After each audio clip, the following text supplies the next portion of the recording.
Lovingly Haunted. Written by Haunted Garden. Read by Rashi. For the past several months, Hubert's mind has been plagued with images of long orange hair and soft face. It's in his dreams, behind his eyelids, and sometimes even in the portraits that decorate his halls. It's gotten to a point where he knows the exact number of freckles on the man's face. But how can he recall a face he has never seen before so vividly? Notes had started to appear on Hubert's desk, and it started with one that read, "Don't forget to eat." Hubert had chalked it up to Edelgard. She is always scolding him for not taking care of himself the way he should.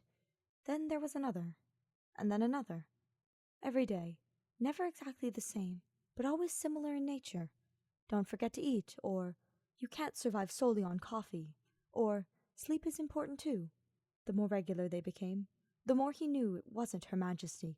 Her schedule is too busy for such things. Hubert would know. He's the one who plans it. It seemed to peak at the most recent ball. He had been standing in the shadows, as he always does, watching for threats, and sipping a single glass of wine. And then he put his hand in his pocket and brought out a slip of paper that said, "Don't scowl the night away." And then another fell right by his foot that said, "Oh no, that one wasn't." They have stopped since. The man haunting his every step and the one who wrote him notes are one and the same. Hubert is sure of it. There have been no new notes, not for him anyway. But while doing a routine cleaning of his office, he found a bunch of notes hidden in a drawer he never uses. They weren't addressed to him or anyone. In fact, they seemed more like thoughts needing to be purged. Some were lamenting being unable to be seen, and then some were thoughts like, "The sky is beautiful today."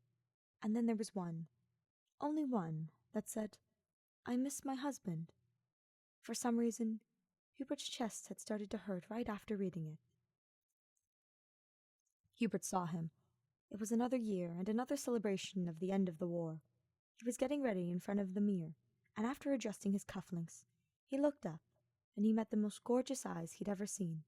But instead of them being bright and his face full of smiles, it is withdrawn and sad. Hubert's eyes are on the ballroom, but his mind is still in his room, in front of that mirror, and the overwhelming urge to comfort someone other than his lady. This is ridiculous. It's a dumb idea, and it's going to be very embarrassing when nothing happens. All valid thoughts, but Hubert is ignoring them, walking quickly back to his own quarters. For the past few weeks, his mind has been plagued with the knowledge that the ghost and note writer are the same, and, goddess forbid if he ever admits it, he misses the notes. The thought has been thrumming through his veins like poison, haunting his every moment. The way he throws the door open is dramatic, but if Edelgard is to be believed, it's not as if he can help it, and it shuts again with a loud slam. Hubert spends the next several pacing back and forth before steeling himself and just blurting out loud, "The notes! You do not have to stop them. As odd as it seems, I enjoy reading them. Perhaps—" Hubert falters before powering through. "Perhaps this time I could respond." He doesn't know how long he stands there, waiting for something. Anything. But just as he's about to give up and call it a night, a note flutters to the ground by his feet. He cannot help the smile that spreads across his face as he leans down to pick it up. It has been a few months, and the notes have become an important part of Hubert's day, so much so that when one flutters down beside him as he eats with the strike force, he picks it up and reads it, not realizing everyone is staring at him. He looks up to meet their slightly horrified gazes. "What? What was that?" Dorothea is the one that speaks up, never one afraid to speak her mind. Sometimes it's more annoying than others. "What was what?" "The note, Hubert," his lady says this time, raising an eyebrow over her lilac eyes. "Do not play dumb. It does not suit you." Damnation. He can't lie to her, of all people. "It is nothing." He starts with a sigh, setting down his fork and knife. "Just a ghost." "A ghost? What? You're haunted? That's so cool!" Another note flutters down. Caspar is so loud, and Hubert has to hide a snort behind a cough. Only Her Majesty and Dorothea do not cry out. Instead they look at him, waiting. "It is nothing to be concerned about," Hubert says when he is finally able to speak again, and everyone else has settled down. "He has been around for quite some time now. He means no harm." A few of the others make noises of protest, but Her Majesty just nods at him, and he feels his shoulders relax, and he digs back into his food, ignoring everyone else. It's months later, and Hubert is getting frustrated at constantly getting pulled to the side because of the ghost. "I'm worried about you, Hubie. You seem to have an attachment to something you can't see. I personally, a yawn interrupts, would be creeped out, but that's just another difference between us. I don't want for you to get hurt. And then Edelgard had simply leveled her gaze at him, assessing. He does not know what she was looking for. He has no way to know. Another long night in his office. But the notes have been noticeably absent today until, do not forget to sleep. Hubert pauses, before lowering his glasses. I thought perhaps you had left. He can almost hear him huff. After a few hours with no notes. Hubert fights down his smile. It is the quietest you have been in some time. It takes a few moments before another one flutters down beside him. I thought, perhaps, that I should not send as many, to get the others off your back. Hubert scoffs. They can say what they like. It holds no bearing on me. Another long pause. As you say, I do not want to overstep or cause problems. You have done neither. If I truly minded, I would have already told you. The notes return to normal, and the others stop bothering him about them. Hubert sees him a few times, small glimpses in mirrors as he walks by, but whenever he backtracks, the redhead is always gone. It is several few months down the line before Hubert realizes, I do not believe you have ever told me your name.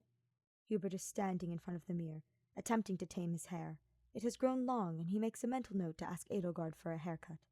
Beside him, something moves, and he almost expects a note, but instead, it's a flash of red. The image flickers in and out for a moment, before he can see the red-haired man perch on the edge of his bed beside him. He finds it fascinating that the bed dips ever so slightly with the weight, but he's sure if he turned around, the bed would have no evidence of him being there. Like before, his eyes are much sadder than the ones in his dreams, even with a small smile on his face. His mouth moves, but for Hubert, no sound comes out, and a pang of disappointment spikes through. He's been wondering if his voice is as melodic as it is in his dreams. He frowns when Hubert doesn't answer, and tilts his head in question. Hubert gives him the smallest shake of his head in response, and he doesn't need to hear him to know that he sighs. As quickly as he appeared, he disappears, and a note falls onto the desk beside Hubert's hand. I do not know if I am allowed to tell you. Allowed? Hubert echoes, arching his brow. Yes, allowed. I was unaware ghosts had rules. I am a special case. Sounds like vanity. Perhaps. Hubert opens his mouth to respond, and another note flutters right in front of his face. My name is Ferdinand. Ferdinand. That is... Hubert paused, looking for a correct word. A very noble name, and he swears the air gets warmer at the compliment. A year has come and gone since the exchanging of words has started. Hubert remembers it, but he's not entirely sure why. It feels important, like a birthday or... Hubert shakes his head and returns to his paperwork. The candle to his right has burned down low, and the moon is high.